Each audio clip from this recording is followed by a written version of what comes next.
Boa noite a todo mundo, sejam bem-vindos à nossa casa, à nossa reunião pública da Associação Espírita Discípulos de Allan Kardec. Hoje a gente tem uma confraternização especial dos encerramentos das atividades de estudo da nossa casa nesse ano de 2021, né? Todas as atividades foram feitas de forma online. E já anunciando para 2022 o retorno dos estudos aqui na casa de forma híbrida, né? Para quem não pode chegar à casa, vai conseguir estudar de forma virtual, mas também vai estar aberta também a casa para a gente voltar aos estudos de forma presencial também. Então nós vamos iniciar hoje a nossa roda de conversa. Está hoje Carlão, Rogério e Robinson para falar do tema o Cristo, o Evangelho e o Futuro. Mas antes a gente vai introduzir com a página de abertura do livro Vinha de Luz, lição 125, O Senhor Mostrará. A mensagem está no Evangelho de Jesus, em Atos, no capítulo 9, versículo 16. E eu lhe mostrarei quanto deve padecer pelo meu nome.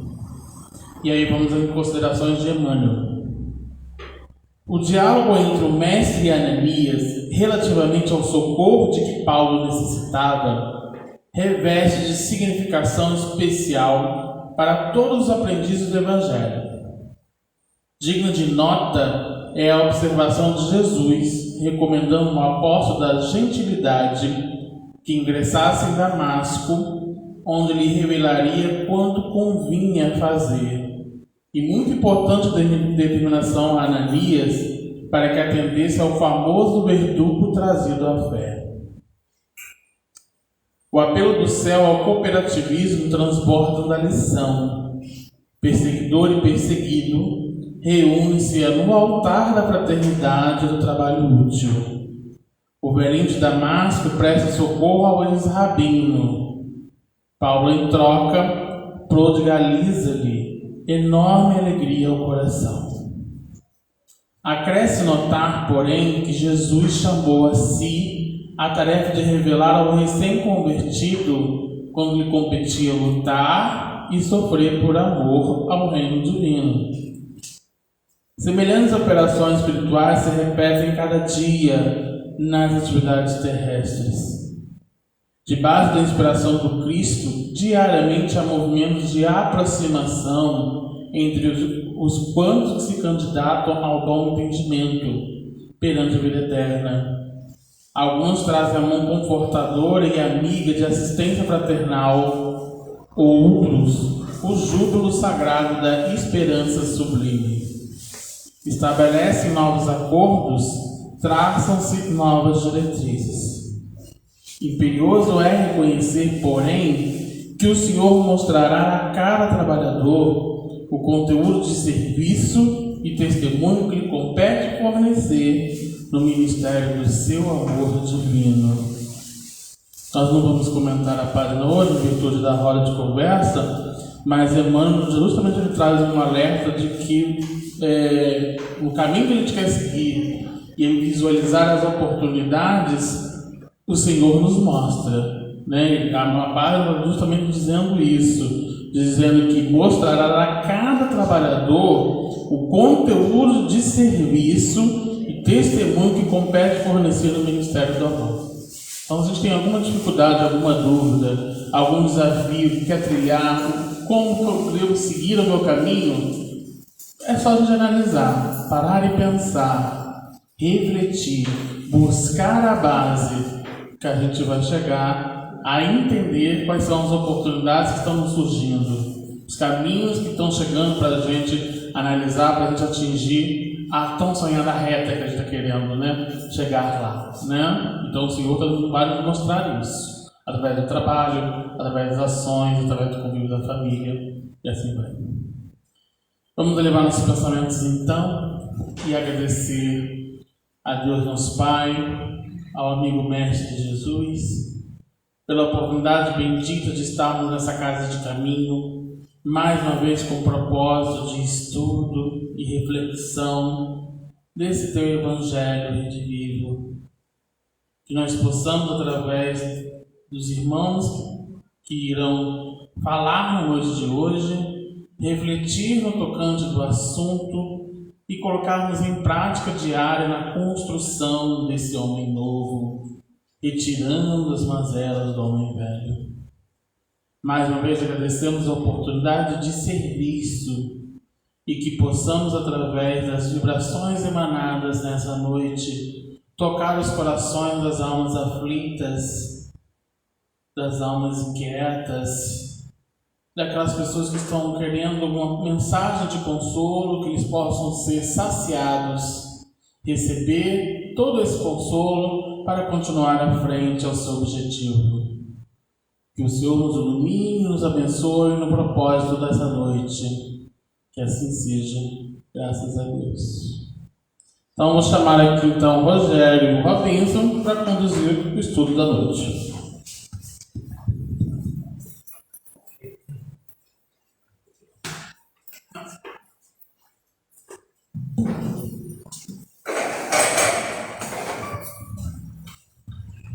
Boa noite a todos. Como vocês já perceberam, hoje é um pouco diferente, né? 3 aqui na mesa e eu na figura mais de mediador aqui, colocando para eles 2 as perguntas, né? As reflexões sobre esse tema tão importante, já que nós estamos no mês em que a gente comemora o aniversário de Jesus. Embora saibamos que essa data ela é uma convenção humana, né? Ninguém sabe na realidade quando Jesus nasceu. Há quem se diga que ele teria nascido entre o final de março e o início de abril, dia 20 de março, mais ou menos até o dia 15 de abril. O famoso astrônomo inglês, né, que acompanhou a chamada estrela de Belém, que é a estrela que os 3 reis magos foram seguindo para acompanhar Jesus, seria um cometa, que na Palestina naquela época teria passado entre 20 de março e 15 de abril. Mas eu costumo sempre dizer o seguinte: a data que ele nasceu não nos importa, importa quem ele foi e a sua mensagem. Então hoje nós vamos fazer aqui essa roda de conversa, uma experiência nova na casa que o Felipe trouxe, né, para que a gente possa os 3 aqui conversar sobre esse assunto tão importante. Então eu queria começar perguntando aos 2, né, na visão espírita, quem é Jesus? Boa noite a todos. Que o nosso Mestre Jesus possa nos envolver e que a gente possa aguçar a nossa mente para refletir sobre esses ensinamentos. A doutrina dos Espíritos e o Evangelho segundo o Espiritismo explica para nós que Jesus é um Espírito de luz que teve a missão de preparar o nosso orbe, o nosso planeta, e de receber a todos nós e de nos conduzir na nossa jornada evolutiva à razão e ao entendimento, à nossa espiritualização e à nossa moralização. Jesus, segundo a Escritura, o Messias, o prometido, foi aquele que todos os profetas da antiguidade anunciaram que viria como o Salvador do mundo. Mas essa salvação precisa ser compreendida à luz da doutrina dos Espíritos, como na verdade a nossa escalada evolutiva, o nosso progresso, a nossa ascensão na vida. E para que a gente pudesse compreender por que estamos aqui, para onde iremos e qual é a nossa meta.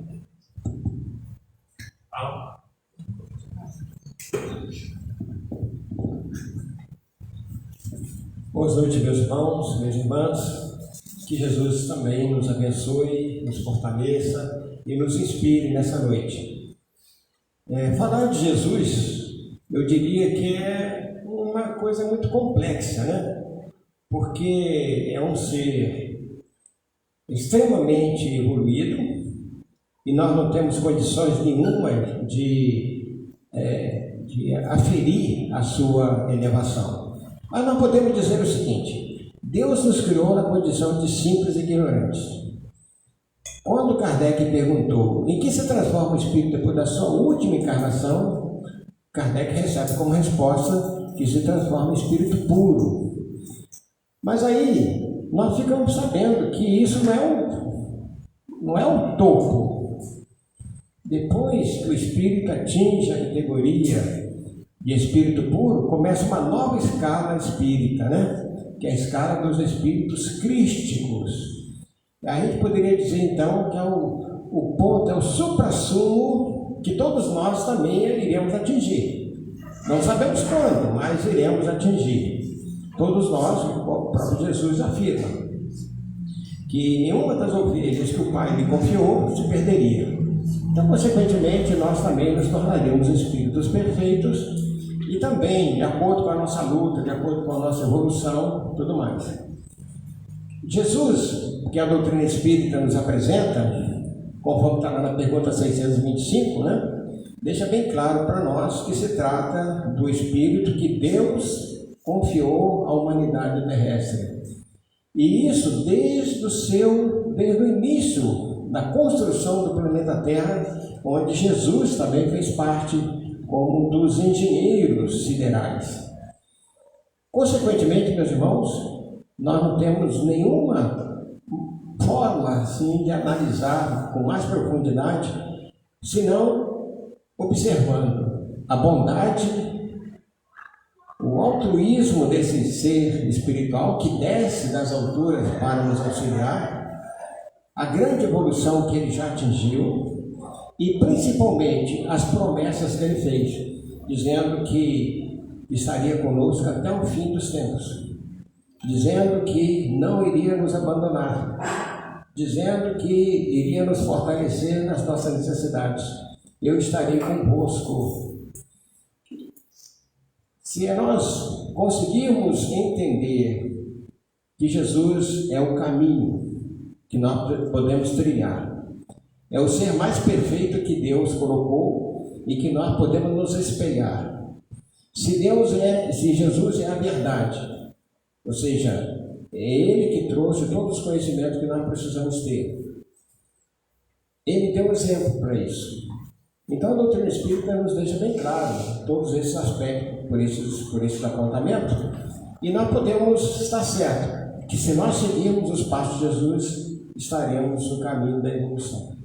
Porque nessa questão 625 que você citou, né, a pergunta é de uma extrema sabedoria, porque a gente não sabe se foi Kardec que fez, já que Kardec pegou 50 cadernos de apontamento, né, com várias questões, depois foram sendo revistas, muitas delas, mas a pergunta diz: qual o tipo mais perfeito que Deus ofereceu à humanidade para se medir modelo? Então vocês dois falaram, realmente muita propriedade, é o espírito mais perfeito que já passou na face da Terra. Pode ser que nós tenhamos no futuro outros Cristos, né? Como você disse, dentro da evolução dos Cristos. Agora, é o tipo mais perfeito que Deus ofereceu para servir de quê? De guia e modelo.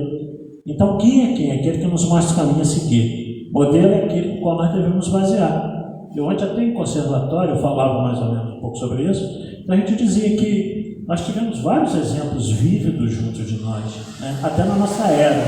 Chico Xavier, Maria Teresa de Calcutá, Irmão Dulce, Alberto Schweitzer, uma série de espíritos aí. Alguns até não cristão como Mahatma Gandhi, mas que viveu mais como cristão do que muito cristão por aí.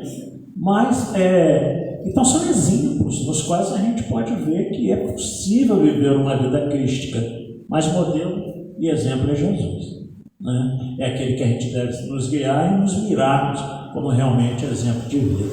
A outra questão que eu queria colocar para vocês é o seguinte, né? Naquela época que ele veio, o que aconteceu com ele, né? Desde o nascimento, por que ele nasceu naquela situação, naquelas condições?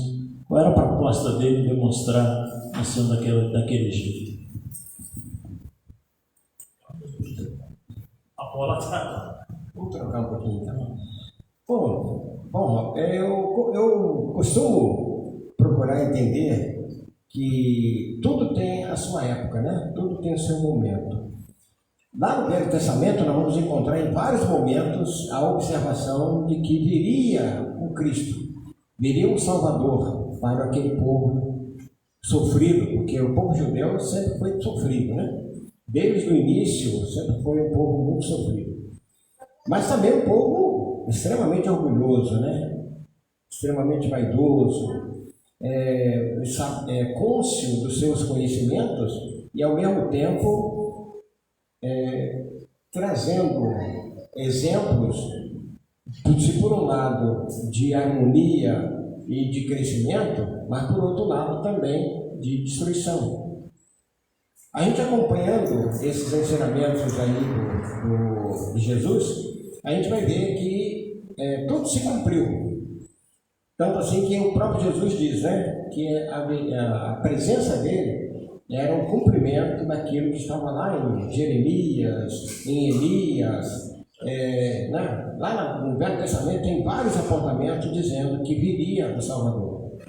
Acontece que o povo da época entendia o Salvador como aquele que iria derrotar os inimigos, trucidar, eliminar, acabar com todos os inimigos.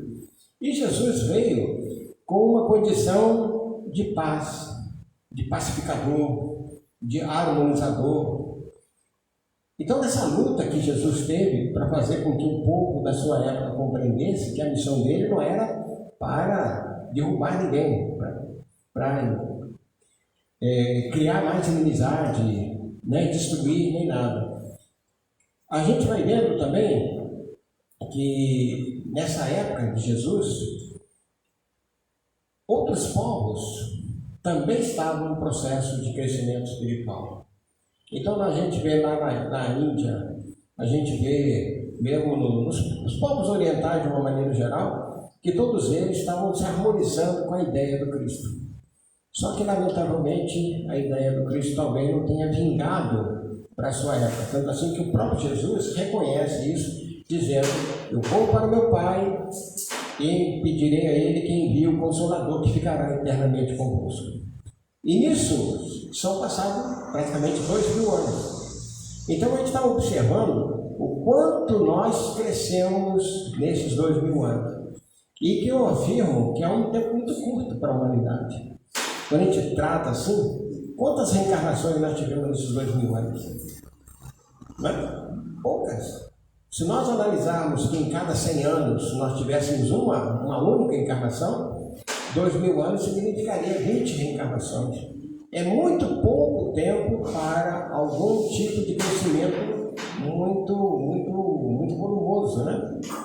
A gente pode observar isso. Então Jesus, ele está acompanhando esse desenvolvimento do planeta, Jesus está acompanhando o nosso crescimento espiritual, Jesus está fazendo um esforço muito grande para que as suas ideias prevaleçam e não as nossas ideias, que são muito materializadas ainda. Com relação ao nascimento dele, o crescimento, né? Quando ele começou a pregar, por que ele nasceu naquela situação, manjedoura, onde ele nasceu? Vocês querem comentar um pouco sobre isso?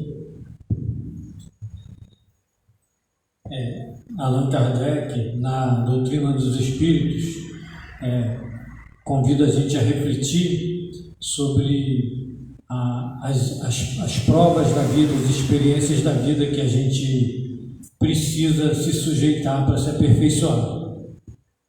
E há duas grandes provas opostas de muita responsabilidade e que nos levam a progredir ou a sucumbir: a prova da riqueza e a prova da miséria.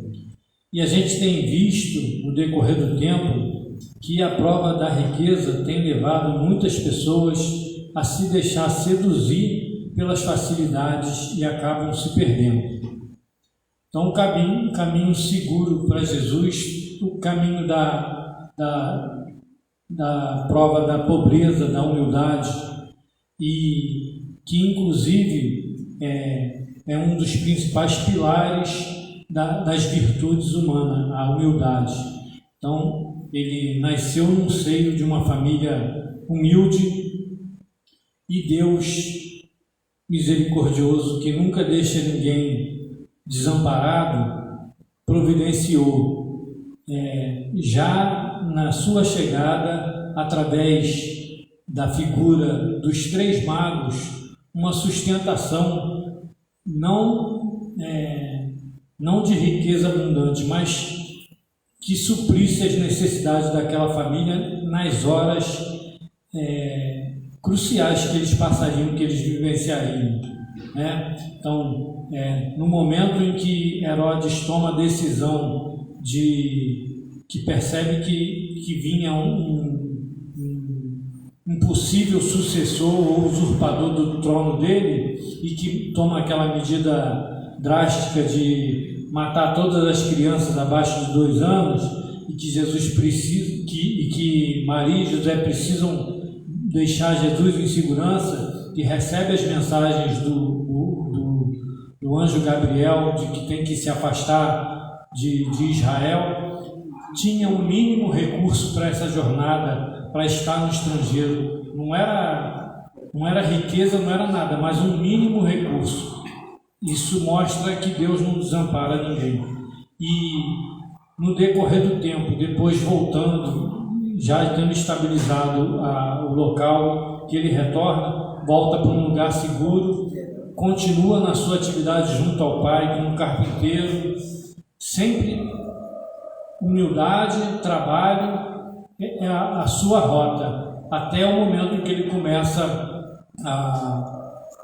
a debater com os sacerdotes no templo, quando vai na sua caminhada, na primeira caminhada que vai com os pais para Jerusalém, e os pais retornam, e ele fica lá conversando com os sacerdotes, com os subsacerdotes, discutindo a respeito da lei, demonstrando já o grau de superioridade espiritual que ele já trazia na sua bagagem.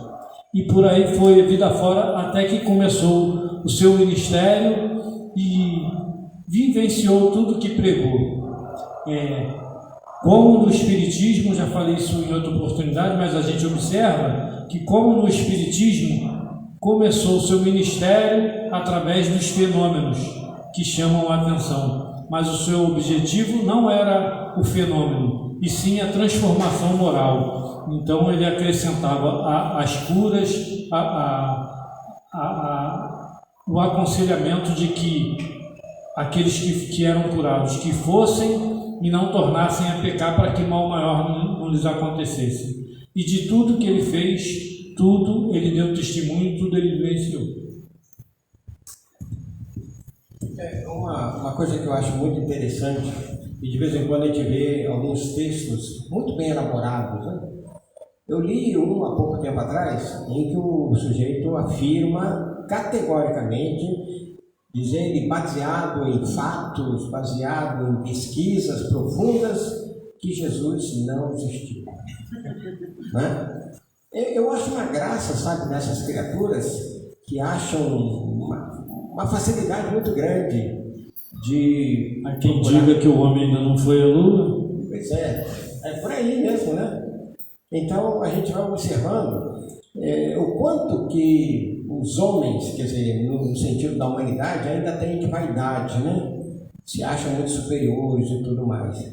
E não querem aceitar que as ideias que Jesus trouxe são as ideias que vão refletir no nosso futuro. Então, o nosso trabalho de crescimento espiritual, se nós o fizermos baseado naquilo que Jesus ensinou, vai ficar muito mais fácil para todos nós. Nós teremos menos dores, menos problemas, menos doenças, menos angústia. Nós teremos muito mais paz, felicidade, mais alegria. Nós teremos uma série de mais coisas boas e muito menos coisas ruins. Porque à medida que nós abraçamos os conhecimentos que Jesus trouxe, nós aplacamos esse homem velho que tem dentro de nós, cheio de orgulho, vaidade, né? de egoísmo, cheio de esse homem birrento, esse homem que gosta de trucidar tudo que está em sua frente, né?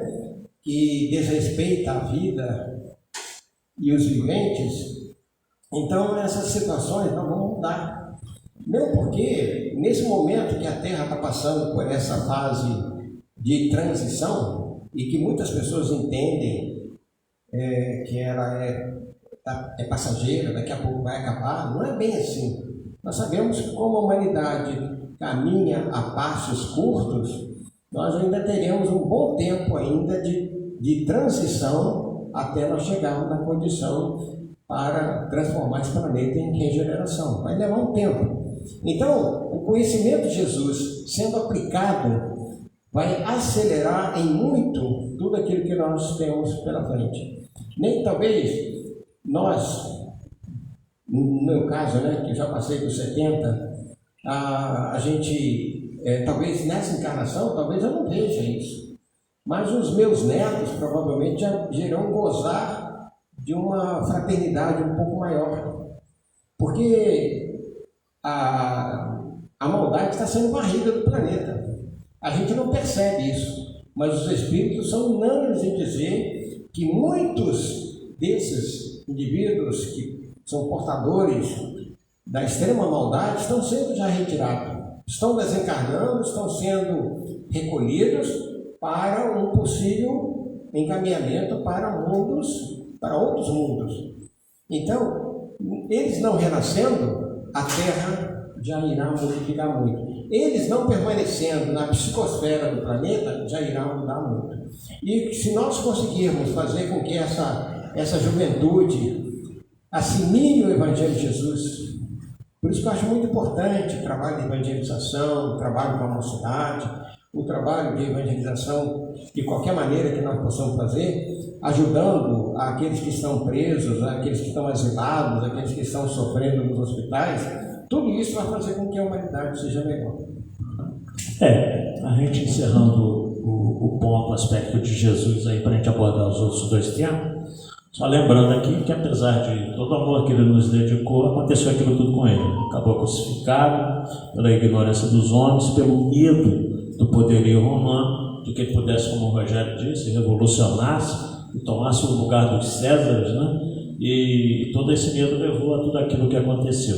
Mas na noite de hoje nós vamos tratar da questão da crucificação. Quem quiser saber com mais detalhes, tem um livro do Dr. Pierre Barbier, francês, intitulado A Crucificação de Jesus à Luz do Cirurgião. Ali ele narra com detalhes como aconteceu aquilo tudo. E realmente foi, aquele período, a crucificação mais violenta da história, né? Então tem riqueza de detalhes ali, mas não vamos abordar na noite de hoje. Não nos interessa falar dele. Agora eu queria perguntar a vocês dois também, né? Vamos avançar para o segundo assunto, o Evangelho. O que é Evangelho? Qual é o significado do Evangelho? Por que Jesus trouxe o Evangelho? Qual a necessidade do Evangelho?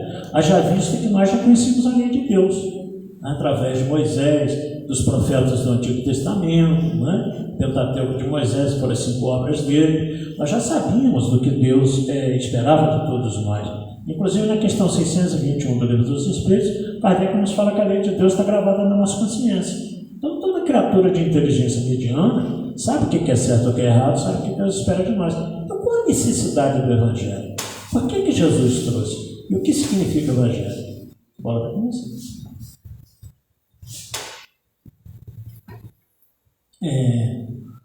Evangelho, a gente tem aprendido que significa boa nova, né? São boas notícias. E Allan Kardec,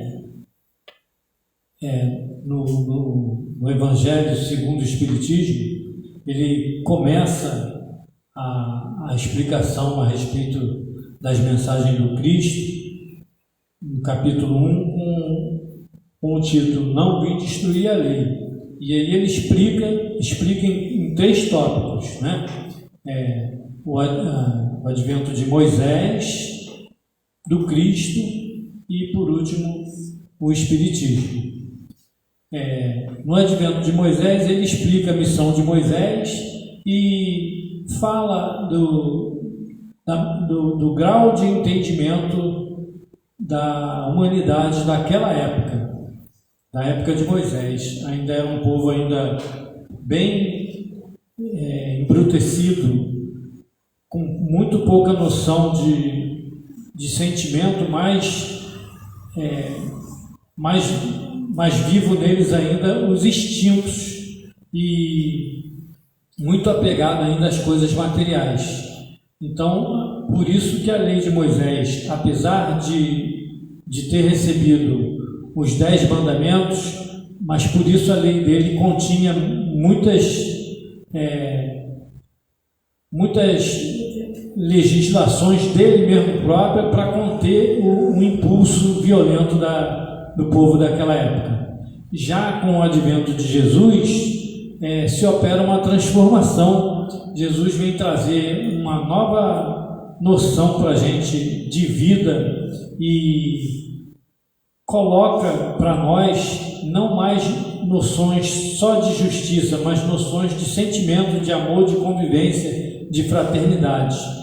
Muita coisa ele não pôde dizer porque a gente ainda estava aprendendo, começando a entender. Então ficou subentendido e só o Espiritismo no século XVII, 17, 18, é que veio já 19 já errei por 200 anos que veio defraudar as noções reais da continuidade da vida, né?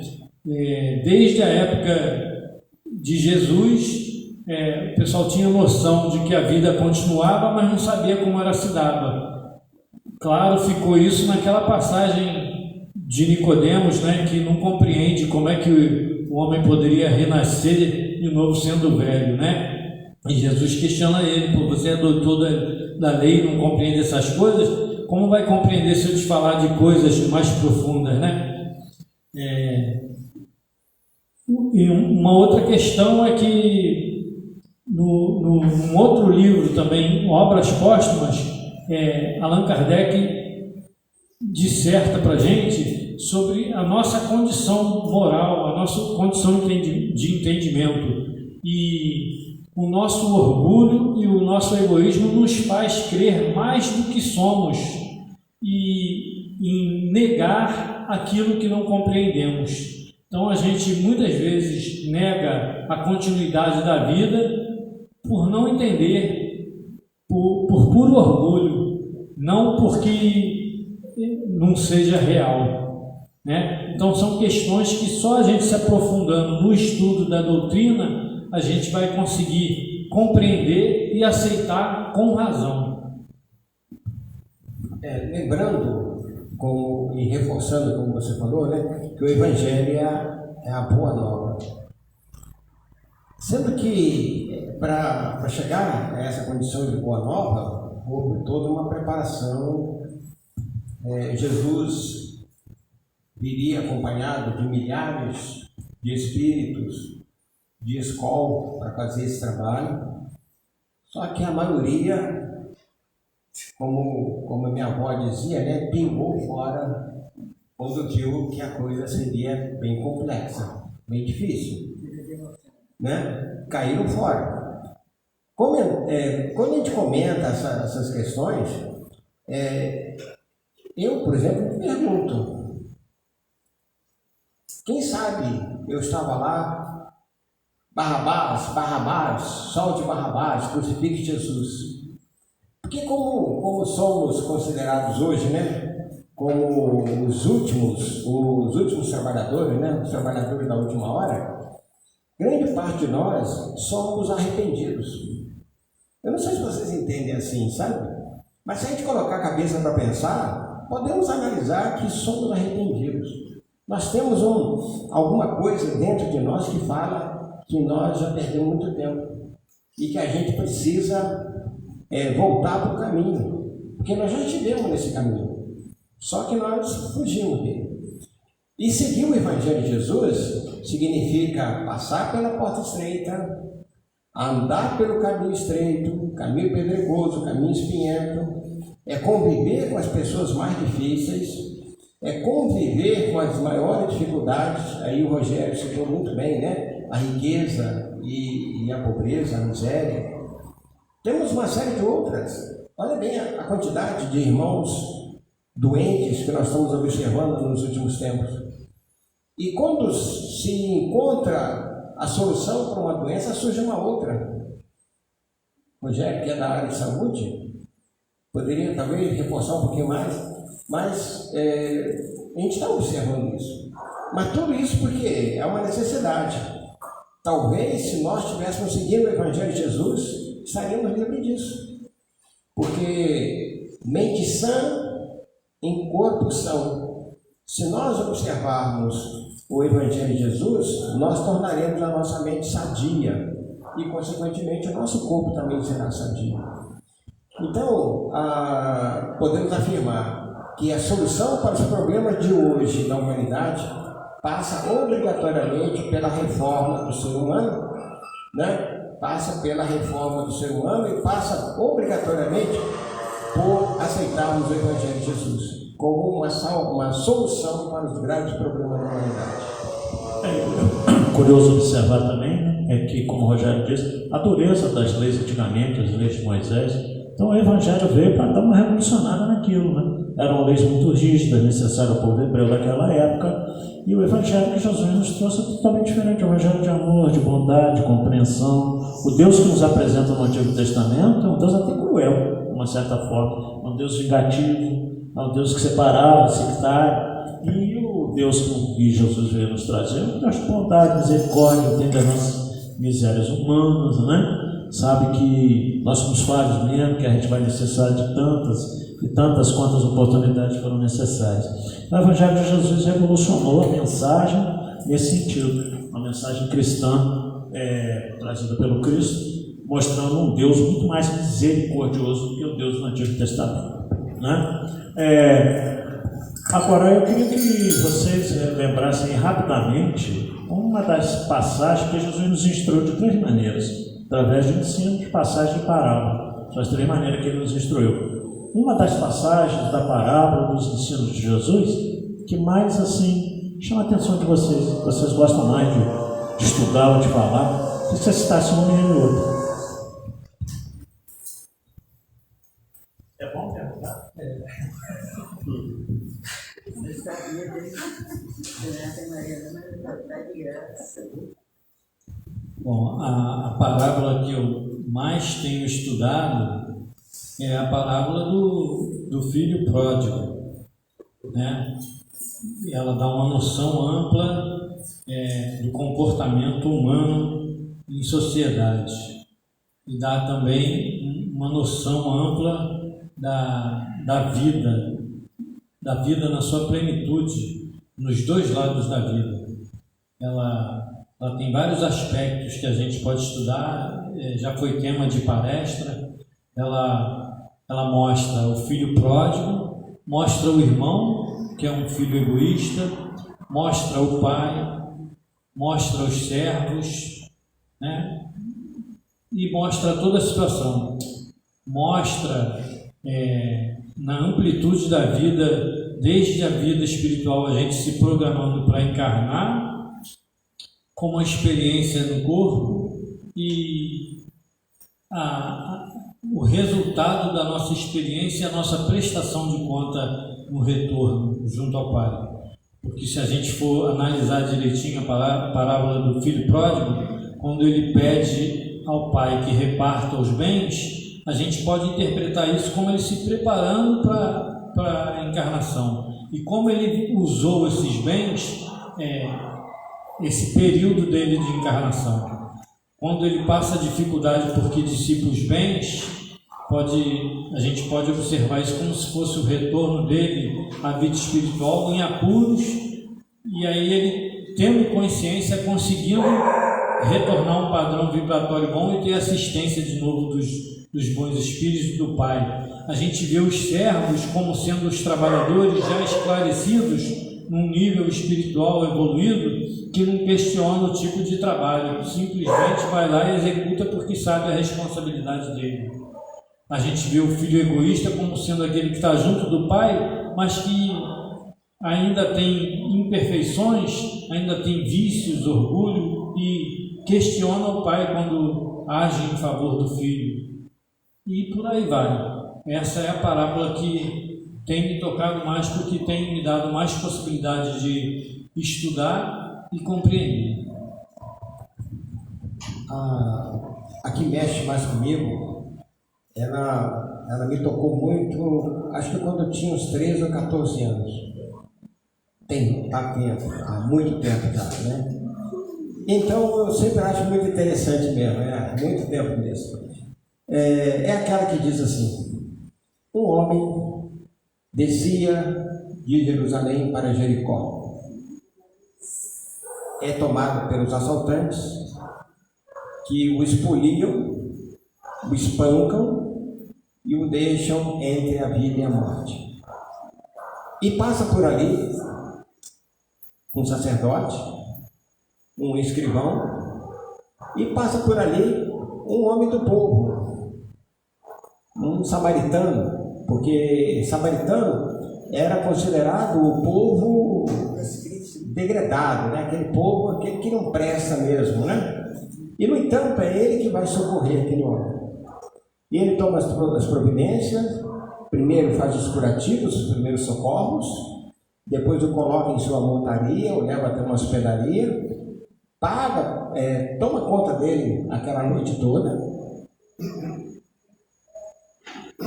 depois deixa dinheiro com o hospedeiro, né, para que cuidasse dele, e ainda promete que tudo aquilo que fosse gasto, que ele reporia. Muito bem. Aí tem alguns pontos que eu acho muito interessantes. Por exemplo, quem é esse homem? Ninguém sabe. Não é citado o nome dele, não é citado a sua nacionalidade, não é citado a sua cor, nem a sua cultura, não é citado nada dele. Simplesmente um homem. Poderia ser uma mulher, mas era um homem. Outro ponto que acho muito interessante é que quando ele é socorrido, ele não esboça, não tem nenhuma palavra dele com relação àquele que o socorre. Não existe nenhuma frase. Depois nós temos outra observação que eu acho muito interessante, é que quando não se fala mais dele, em nenhum momento depois Jesus tece outra consideração acerca desse homem. Eu acho muito interessante também quando nós passamos para os dias atuais. Quem é esse homem, esse desconhecido? São esses milhões de pessoas que estão por aí. É o indivíduo que é o africano, que está lá, sofrendo a miséria, a fome, a sede, né? É o brasileiro que está passando por muitas necessidades. É o indivíduo que mora em países ricos, que está sendo espoliado também. Quem é o ladrão?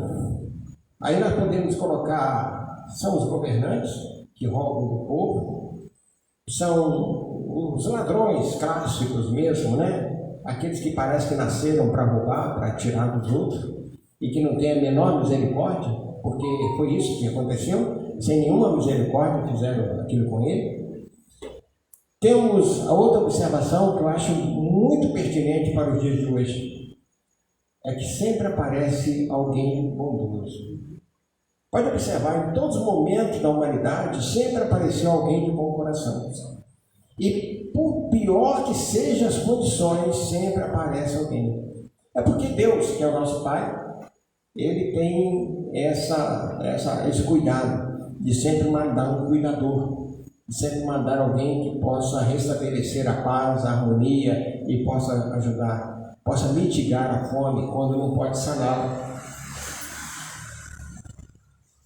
O que nós temos nos dias atuais, que nós estamos vendo nos dias atuais, tanta gente, como nós temos visto na televisão, né, comprando ossos para fazer uma sopa, as pessoas disputando nos lixões, nos restos de comida, resto mesmo, aquilo que é jogado fora, aquilo que não serve para a nossa mesa, que nós lançamos fora.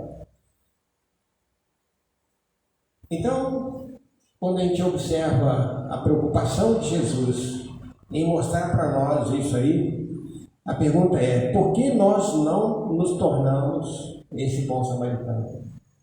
Porque também nós somos degradados, né? Nós somos degradados. Nós muitas vezes não valemos o que comemos, se a gente analisar direitinho. Então, portanto, se nós tomarmos como exemplo e assumirmos essa tarefa de nos tornarmos o bom samaritano, nós vamos ganhar muito.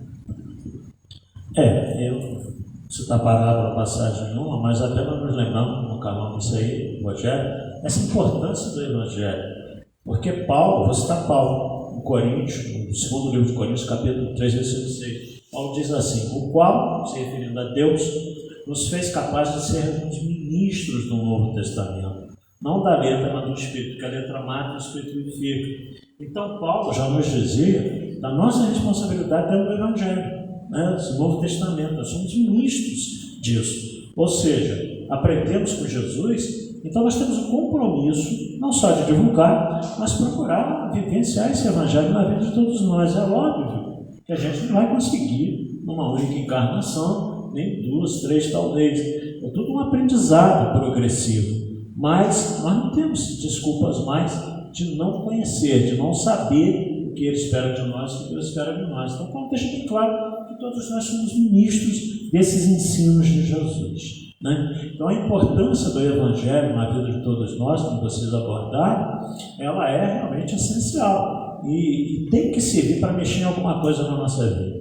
Tem que servir para aperfeiçoarmos, né? Mesmo diante das nossas fragilidades, das nossas fraquezas humanas, mas caminhando então para a terceira parte, nosso tempo é escasso. O que dizer do futuro, né? A implantação desse Evangelho com relação ao futuro. Eu falei há pouco sem o microfone, é bom perguntar, é melhor do que responder.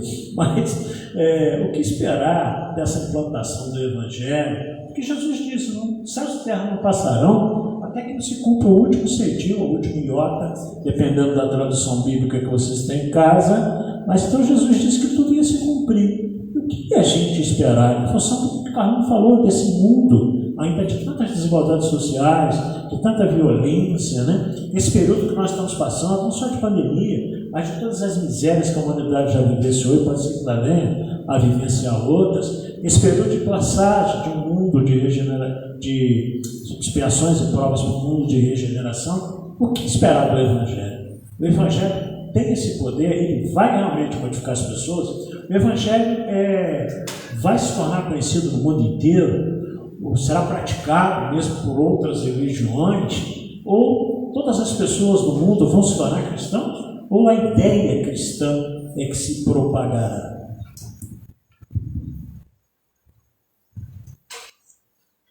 O que a gente tem aprendido com a doutrina dos espíritos é que não é que o espiritismo vai ser a religião dominante, mas ele vai ser o tripé, a base de transformação da humanidade, na afinidade que cada um tem com a sua religião, mas na mudança de hábito, porque vão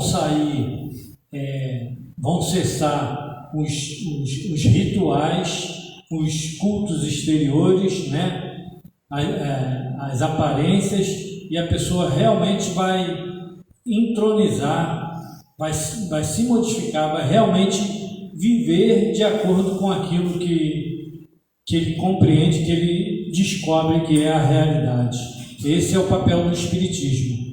E a gente vê algumas mudanças dessas acontecendo nas outras religiões. Vê que eles estão se espiritualizando, que estão abandonando certas práticas e compreendendo a luz do espiritismo, a luz da visão espiritual da vida, uma realidade mais profunda, mais continuada.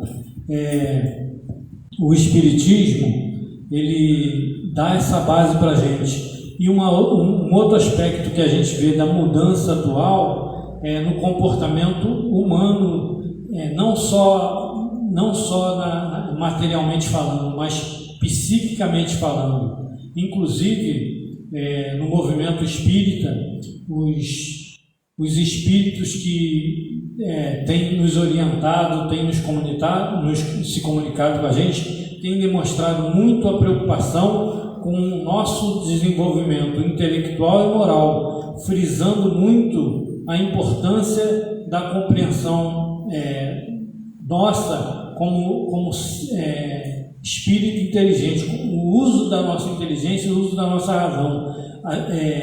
Joana de Ângeles, em particular, é uma das que mais divulgam sobre a importância do comportamento psicossocial e da gente se compreender como espírito para saber se conduzir na vida, para se libertar desse conflito existencial da matéria e do espírito, para a gente não se perder, como a gente vê tanta gente se perdendo hoje aí, em depressão, em suicídio.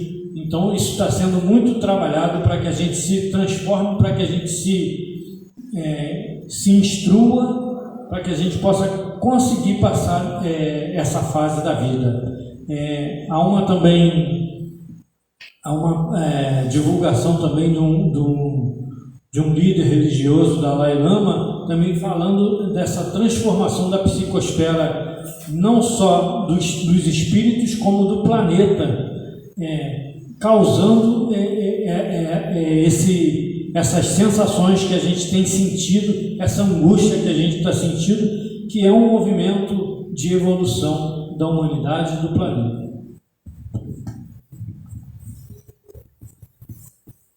De vez em quando a gente ouve falar, né, que o Espiritismo é a religião do futuro, né?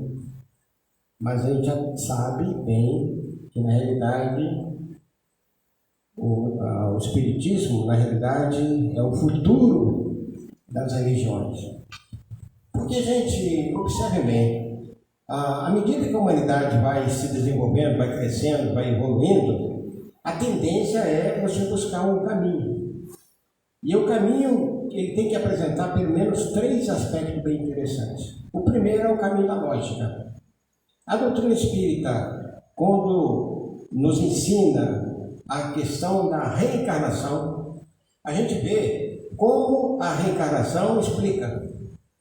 Eu diria até, sabe, assim, sem medo de errar, a reencarnação explica tudo. Explica as nossas dores, explica as nossas doenças, explica os nossos problemas, explica os problemas do mundo e tal. Segundo ponto, a questão da evolução.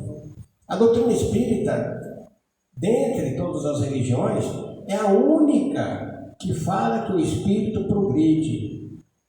Pode observar, nenhuma outra religião enfoca esse ponto, porque ela não tem base para isso. Como para eles nós temos uma única vida, e essa única vida é passageira, é rápida e acabou. Por exemplo, a gente ouve de vez em quando algumas pessoas falando, né? Eu fui ao sepultamento um dia desse, e aí o celebrante lá falou: agora o nosso irmão vai dormir debaixo do sol. Eu fiquei pensando, meu Deus do céu, dormir debaixo do sol, aguardando o momento em que Jesus vai chamar. Aí eu fico imaginando, sabe, para a cabeça dessas pessoas, o que deve ser isso? Dormir debaixo do sol. O sol está embaixo, né? A terra está embaixo da terra, só se for dentro da terra, né? Mas, então, a questão da evolução. Então, a reencarnação, que também está ligada à questão da evolução. E o terceiro ponto, que eu acho muito interessante, é quando nós nos miramos nos santos, lembrar que nós também podemos nos tornar um São Francisco, um Chico Xavier. Nós podemos chegar até lá. Quando nós falamos lá de São Vicente de Paulo, agora mais recentemente, né, a Madre Teresa de Calcutá, agora Santa Madre Teresa de Calcutá, a nossa irmã Dulce, Santa Dulce dos pobres.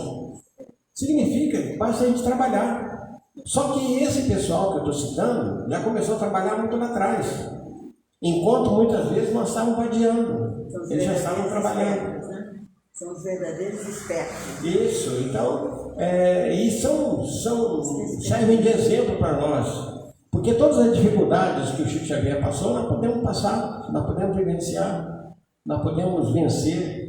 Então, por esses 3 aspectos aí, eu posso dizer, sem nenhuma sombra de errar, que a doutrina espírita ela tem um grande futuro. Depende, claro, de tudo aquilo que nós estamos fazendo. Mas não pensem, os senhores e as senhoras, que se nós falharmos, o Espiritismo não cumprirá com as suas tarefas. Quando Kardec questionou acerca da sua tarefa, né? E aí os Espíritos foram muito claros para ele: não se preocupe, se você falhar, tem os outros. Né? Da mesma maneira, se nós falharmos, terão outros. Quem hoje está no movimento, quem então hoje está na direção dos movimentos espíritas no Brasil e no mundo, se falhar, terão outros que vão assumir. A doutrina espírita não vai parar por causa disso. E nós não iremos, como está lá no livro dos Espíritos, aqueles que tentarem interromper a jornada evolutiva vai ser levado de roldão. Ou seja, uma enxurrada vai carregar essas pessoas, esses seres, para outros campos. Então, meus irmãos, fiquemos tranquilos, façamos o nosso trabalho, amemos aquilo que nós pudermos amar, façamos tudo aquilo que for possível fazer e, sobretudo, não deixemos de estudar. Cada dia nós devemos aprender uma coisa nova e cada dia devemos praticar uma ação nova. Acho que isso é fundamental. O Evangelho de Jesus passa automaticamente por isso. E lembrar, para sermos o Evangelho que o nosso irmão está lendo. Muito bem.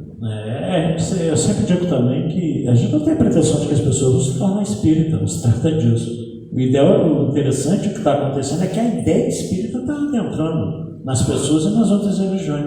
Nunca se falou tanto de reencarnação. As novelas, não sei se vocês têm observado, né? Eu tenho que ficar Filmes. em casa.